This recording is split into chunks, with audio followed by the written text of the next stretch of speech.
There will be time for you to read the instructions and questions, and you will have a chance to check your work. All the recordings will be played once only.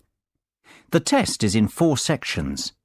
At the end of the test, you will be given 10 minutes to transfer your answers to an answer sheet.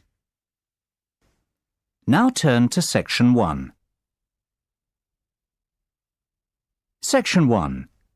You will hear a telephone conversation between an owner of a restaurant and a customer who is calling to find out information about food and prices at the restaurant. First, you have some time to look at questions 1 to 3.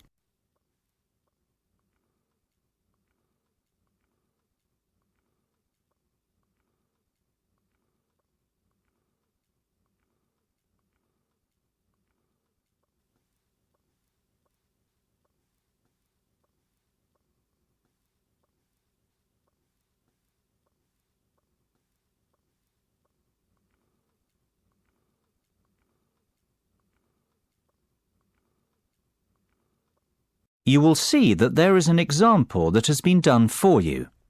On this occasion only, the conversation relating to this will be played first. Hello, Bellucci's restaurant. Sam speaking. How may I help you? Hi, my name's David Marsden, and I'm calling to ask about the offers I saw on the website for your restaurant. I'm thinking about organising a party for a friend's birthday. Yes, Mr. Marsden. What information would you like to know? You can call me David. Okay, great. So, David, what can I help you with? Well, first of all, I wanted to know if the 50% offer that you have on for certain dishes is valid for weeknights as well as on the weekend. The party may take place during the week, you see. Well, there are many dishes that are 50% off on weekends, and only a small number of dishes are 50% off during the week. For example, the spaghetti bolognese is 50% off on whatever day you come in during this month, and lasagnas and steaks are 50% off on our most busy days, which are Saturday and Sunday. Would you be able to do a discount on the lasagnas if there was a large group of people coming in during the week? We can only do a 25% discount, but we can do a 50% discount for large groups on any dessert you have with the lasagna. Well, that sounds like a good deal. The 50% discount on lasagnas is on the weekends only, so the answer is C. Now we shall begin. You should answer the questions as you listen, because you will not hear the recording a second time. Listen carefully and answer questions 1 to 3. Hello, Bellucci's restaurant. Sam speaking. How may I help you? Hi, my name's David Marsden, and I'm calling to ask about the offers I saw on the website for your restaurant. I'm thinking about organising a party for a friend's birthday. Yes, Mr. Marsden. What information would you like to know? You can call me David. Okay, great. So, David, what can I help you with? Well, first of all, I wanted to know if the 50% offer that you have on for certain dishes is valid for weeknights as well as on the weekend. The party may take place during the week, you see. Well, there are many dishes that are 50% off on weekends, and only a small number of dishes are 50% off during the week. For example, the spaghetti bolognese is 50% off on whatever day you come in during this month, and lasagnas and steaks are 50% off on our most busy days, which are Saturday and Sunday. Would you be able to do a discount on the lasagnas if there was a large group of people coming in during the week? We can only do a 25% discount, but we can do a 50% discount for large groups on any dessert you have with the lasagna. Well, that sounds like a good deal. There are many other offers that we have on at the moment as well. What about drinks? Are there any discounts on drinks? Yes, of course. For every 3 bottles of house red or white wine ordered, you will get a bottle free. So that is 4 bottles of wine for only about £25.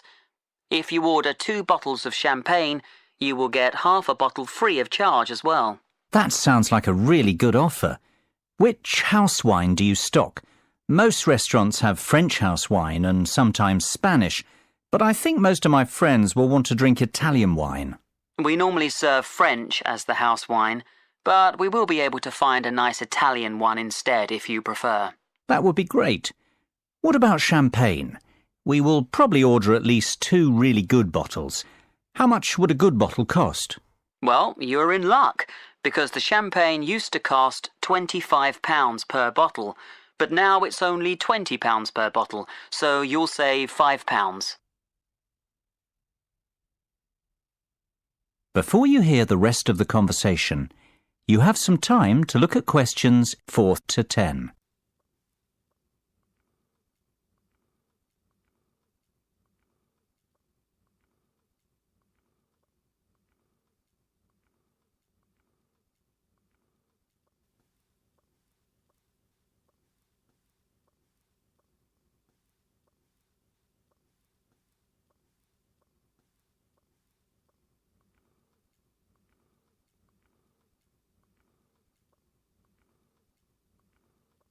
Now listen and answer questions 4 to 10. That sounds like a good price based on my experience. Now, what side dishes are on the menu that could be ordered with the lasagnas? Well, we have a range of side dishes. Some go better with the lasagna than others, but of course, it's your choice. The chef's special side dish is a chicken and cheese dish. This may be too heavy to have with lasagna, but we have a selection of salads, such as a mixed salad and a Greek salad. They would be the best option with that main course. Some other side dishes that are popular are tomato bread with herbs and Italian cheese with peppers. That all sounds very tasty, and I'm sure all the people who are coming to the party will like these types of dishes. I might come in during the week to try out some of your food before the party. So, would you like to reserve the table then for your party? Yes, I was wondering if you have any tables free for the 20th of August. I'm afraid we are all booked up on that date, but we can reserve a table for you for the week after, on the 27th of August. Is that okay? Yes, that will be fine. How many people will there be? 15. Can we have the table for 7 o'clock on that evening? Yes, that can be arranged. Please, can I take your phone number for the booking? Yes, it's 01445 333 6451. Okay, that's great.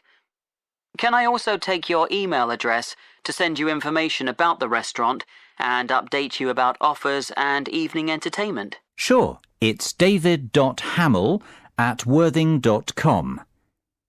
david.hamill@worthing.com. Great. Well, I think that's all I need for the moment. We'll be in touch closer to the date when you'll be coming to the restaurant. If you want to ask anything or order anything special, we can cater for most requests. Yes, that would be good, as I'm sure I'll think of something. Bye-bye, David. Speak soon. That is the end of section 1. You now have half a minute to check your answers.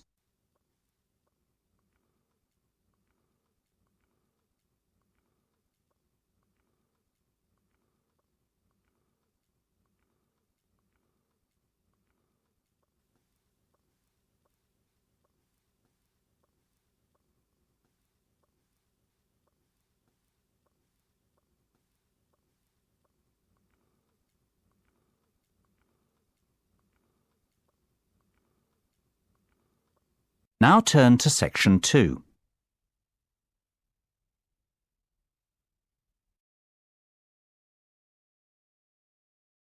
Section 2. You will hear an extract from a talk about the history of tennis. First, you will have time to look at questions 11 and 12.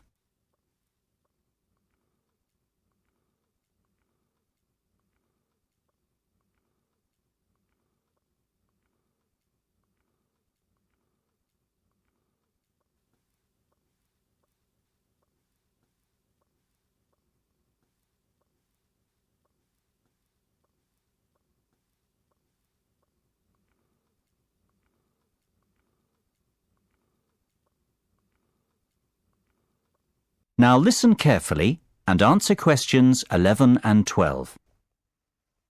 Good afternoon and welcome to the programme. Today we have a special programme about the history of tennis in this country, and we also have Steve Mackay in the studio, the all-time great British tennis player, to give us the lowdown on some interesting facts about the sport and other great tennis players.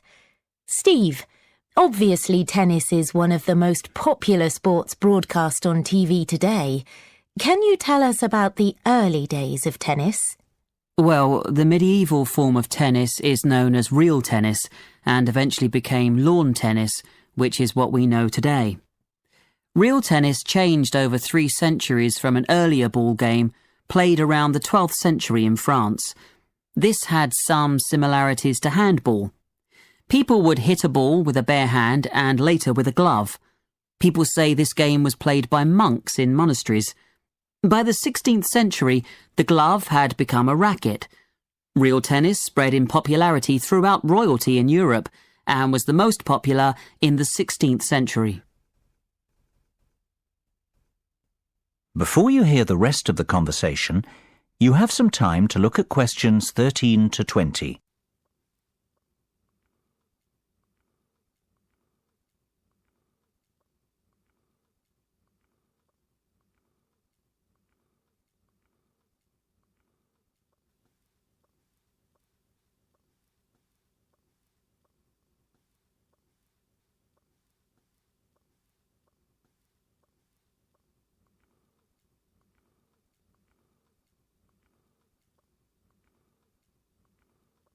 Now listen and answer questions 13 to 20. It's amazing how the sport has changed then over time and how technology has helped to advance it with the state-of-the-art tennis rackets that we have today. So, what about the players who will go down in history as the best at this sport? Who do you think will be remembered on the Wall of Fame? Well, obviously I have many favourites, and all tennis players have different styles and will be remembered for different aspects of their game.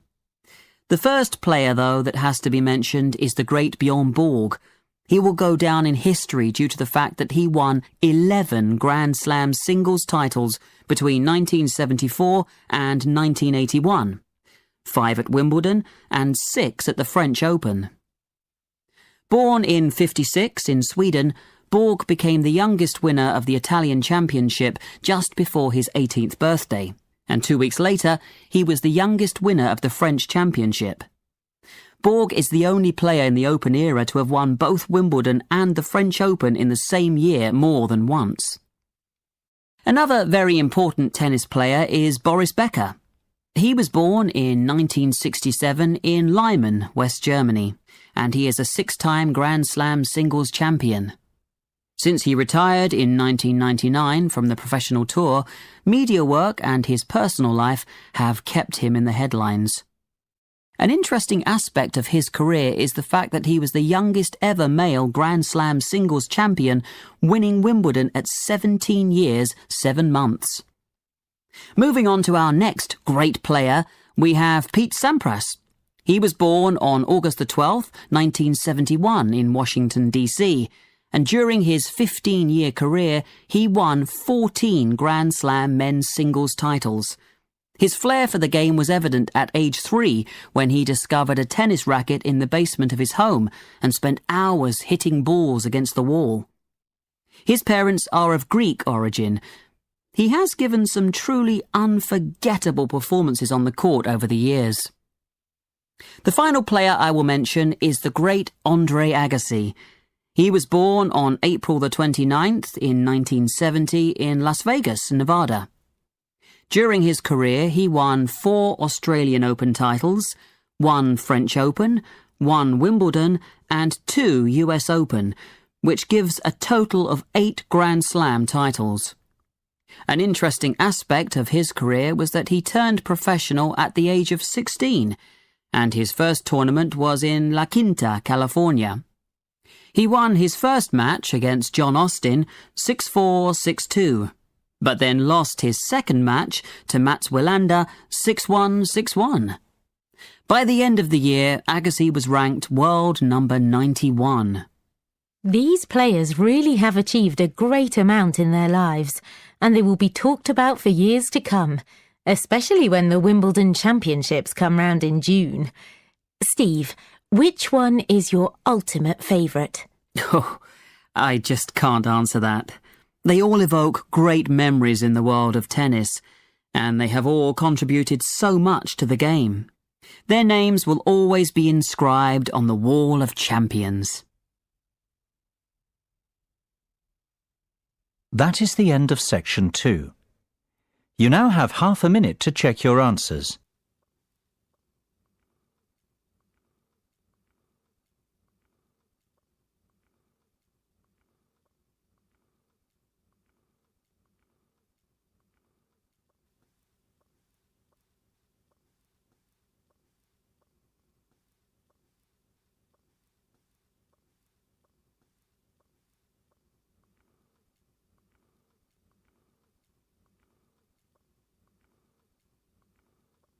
Now turn to section 3.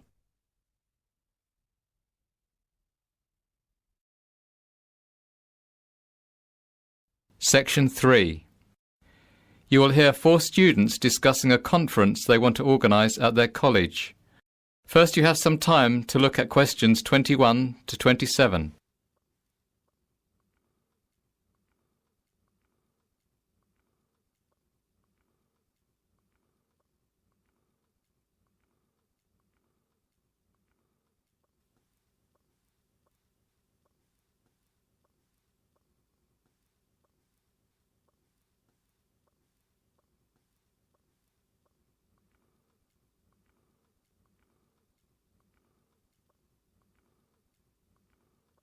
Now listen carefully and answer questions 21 to 27.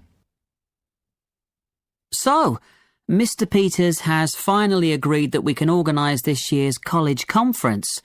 So, we need to really go through all the most important items in order to establish a general schedule for the conference and how we are going to put it all together. Yes, I agree. We can't leave things to the last minute, and there are quite a lot of good speakers who have offered their services for this conference. It's important that things go smoothly. Don't forget that Mr. Peters has been against the idea of this conference for the last 2 years. So we need to make it worthwhile and get at least 100 students to attend so that we can prove this is an event that students can benefit from. The most important thing we need to consider is the range of speakers who we will invite to the conference. If they are well respected in their different fields, then the students will be very keen to come and hear the talks. We don't have a massive budget either, so we have to negotiate on the fees that the speakers will charge.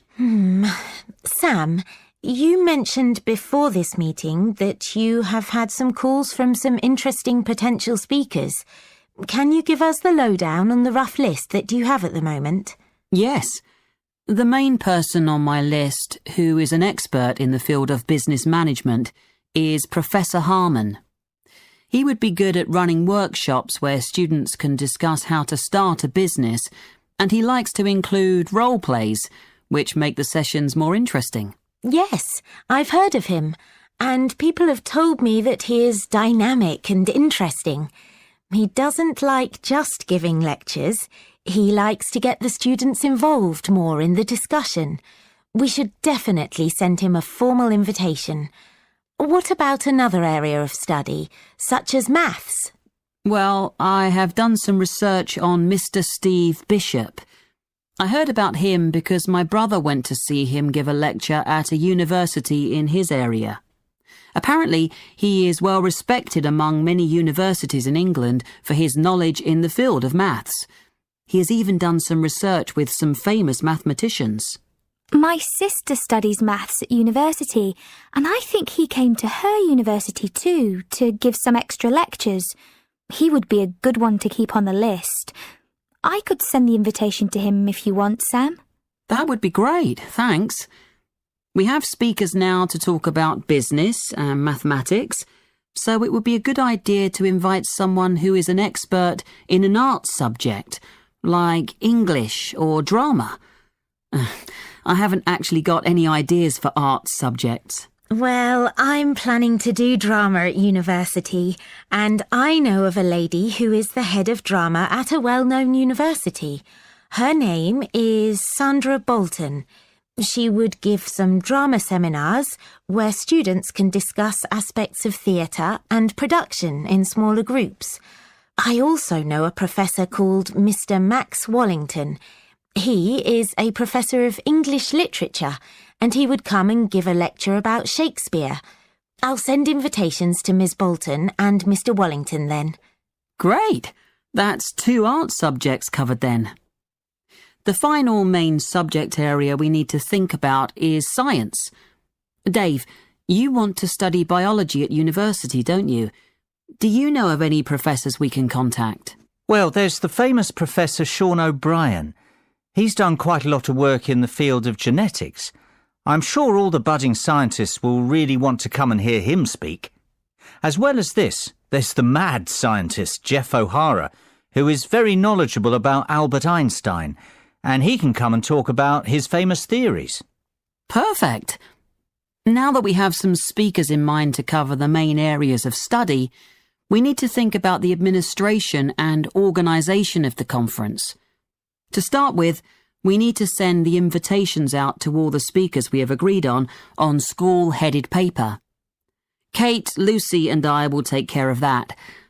Dave, would you be able to contact a photographer to come and take pictures for the newsletter that will be printed after the conference? Yes, I know a good photographer who's come to the college for some other events. I will contact him as his photos were of really good quality. Lucy, would you be able to order the food and drinks? Which caterers do you think we should use? We don't want to spend too much money. We have about £400 to cover food and drink for 100 students. We need a selection of finger food and soft drinks. I will contact Flying Fish. They're quite cheap and they will do some discounts for us, as we've used them before at the college. Don't worry, Sam. I'll sort all that out. Excellent. We've covered a lot for today. I will book the main college hall and rooms 10, 11, 12 and 13 this week. I think we need to have about 2 more meetings before the conference. The next one we'll schedule for Wednesday the 6th of June. Can everyone do that, or would Thursday the 7th of June be better? The first date you said is fine with me. Me too. Yes, that's fine with me as well. Before you hear the rest of the discussion, you have some time to look at questions 28 to 30.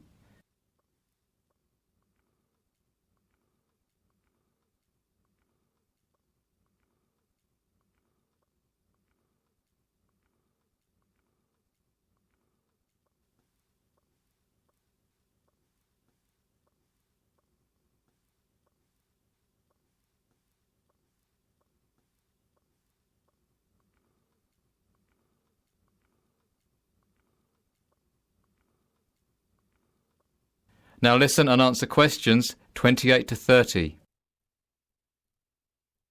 Last thing to mention before we finish up for today is some things that Mr. Peters, our lovely headmaster, has said.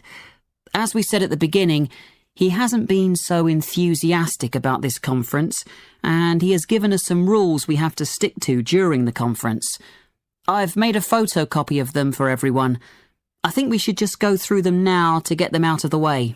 Good idea. Well, the first thing Mr. Peters said is that we have to make a record of all the students who attend the conference, as he wants those figures after the event to check that the money he gave us to organise it was worth it. He also wants to know which subject each of the students who attended is going to study at university, to show that we have provided suitable speakers at the conference. He said that he doesn't mind how many speakers we invite, as long as the lectures are well attended. The last requirement was that we help organise the travel arrangements for the speakers. We can discuss the details of this in the next meeting. That all sounds fairly easy to manage. Did Mr. Peters not say anything about tidying up the hall and the rooms after?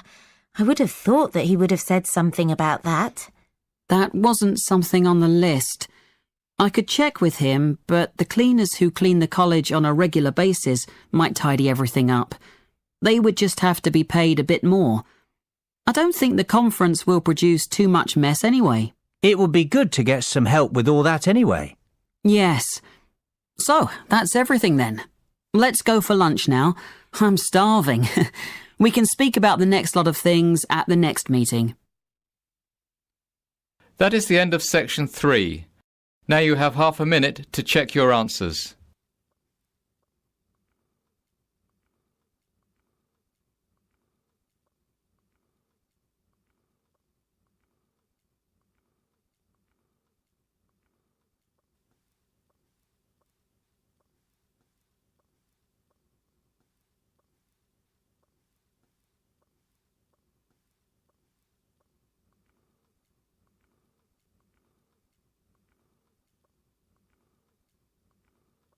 Now turn to section 4.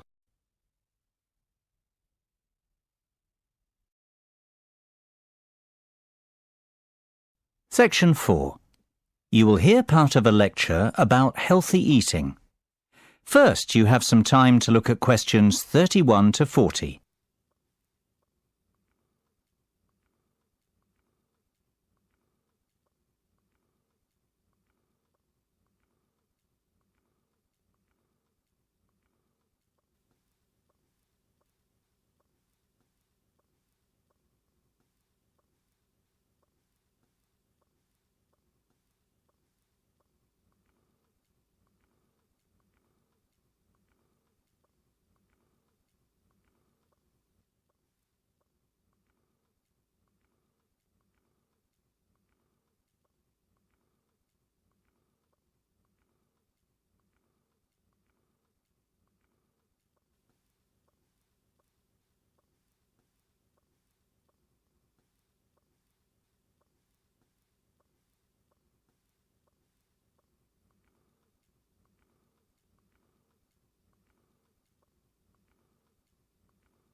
Now listen carefully and answer questions 31 to 40. I'd like to introduce our speaker today, who has come all the way from Manchester. Dr. Paul Harold, the head of research in nutrition at Manchester University. He is going to talk to us about ways we can improve our lifestyle and fitness. This will include watching what we eat and being more careful about our calorie intake, as well as taking regular exercise. This is an important current issue, as many people eat too much junk food, and the nation as a whole is fatter than it was 100 years ago. Thank you, James, for your introduction. You are absolutely right. Statistics show that the nation is heavier than it used to be, and this is due to the long hours that we work and the lack of time we have to prepare healthy meals that are low in fat and sugar. There are some simple steps everyone can take to help improve their general health. Maybe lose some weight first. In the long run, it could lower your cholesterol and blood pressure. The first thing to do in order to check that your weight is healthy is to work out your body mass index, or BMI. This is a tool that can help you find out if you are a healthy weight for your height. Obviously, the height of a person will affect what weight they should be. To work out your BMI, you should take your weight in kilograms and divide it by your height in meters. Then you divide the result by your height in meters again. The result you come up with can be checked on a chart to see if your BMI is too high, too low, or about right. Even if your BMI is about where it should be, it is still important to eat a healthy and well-balanced diet. A healthy diet involves consuming appropriate amounts of all the food groups, including an adequate amount of water. Nutrients can be obtained from many different foods, so there are a wide variety of healthy diets. To start with, it is important to eat starchy foods such as bread, cereals, potatoes, rice and pasta, together with fruit and vegetables, and this should provide the bulk of most meals. Some people wrongly think that starchy foods are fattening. In fact, they contain about half the calories than the same weight of fat. Also, starchy foods often contain a lot of fibre. When you eat starchy foods, you get a feeling of fullness, which helps to control appetite. It is also important to eat at least 5 portions, and ideally 7 to 9 portions, of a variety of fruit or vegetables each day. If you eat a lot of fruit and vegetables, then your chance of developing heart disease, a stroke, or bowel cancer are reduced. You also need a certain amount of protein to keep healthy. However, most people eat more protein than is necessary. You should choose poultry such as chicken or lean meat. There is evidence that eating oily fish helps to protect against heart disease. It is probably the omega-3 fatty acids in the fish oil that help to reduce build-up in the arteries. Aim to eat at least 2 portions of fish per week, one of which should be oily. Obviously, what we eat is highly important, but it is also crucial to do regular exercise as it strengthens our heart, tones our muscles, and is also good for the mind. We're increasingly living in a world where physical activity has stopped being a day-to-day part of our lives. We have domestic appliances to wash and dry for us, and cars to get us around, and with the decline in manual labour, many of us spend our working days sitting at desks. Adults should do a minimum of 30 minutes moderate-intensity physical activity 5 days a week. You don't have to do the whole 30 minutes in one go. Your half hour could be made up of 3 10-minute bursts of activity spread through the day if you prefer. The activity can be a lifestyle activity, such as walking to the shops, or taking the dog out, or structured exercise, or sport, or a combination of these. But it does need to be of at least moderate intensity. For bone health, activities that produce high physical stresses on the bones are necessary. Well, I hope you've learned some interesting facts from this talk and that it will help you to change your lifestyles for the better. Thank you for your attention, and I believe that James has some handouts to give you on this subject. James. That is the end of section 4. You now have half a minute to check your answers.